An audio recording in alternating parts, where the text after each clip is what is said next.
Hello and welcome. I will be answering JAMB 2011 Physics Past Question 21. Which of the following types of sound of waves needs a medium for propagation? Which of the following types of waves needs a medium for propagation?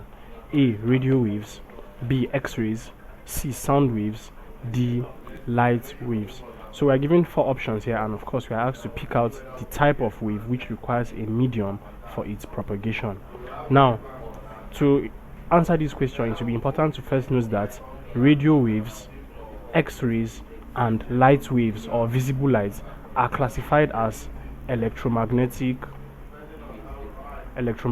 waves, and these waves do not require a medium for propagation.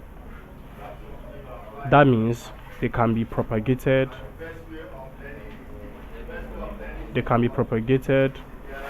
through vacuum.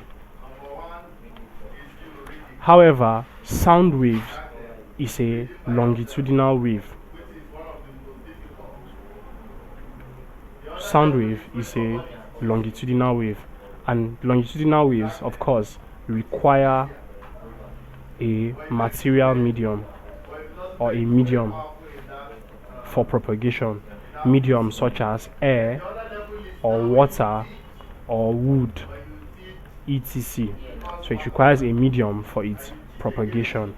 So option C, which is sound wave, is a wave that needs a medium for propagation. Thank you, and please subscribe to this channel for more videos and for more past questions and answers.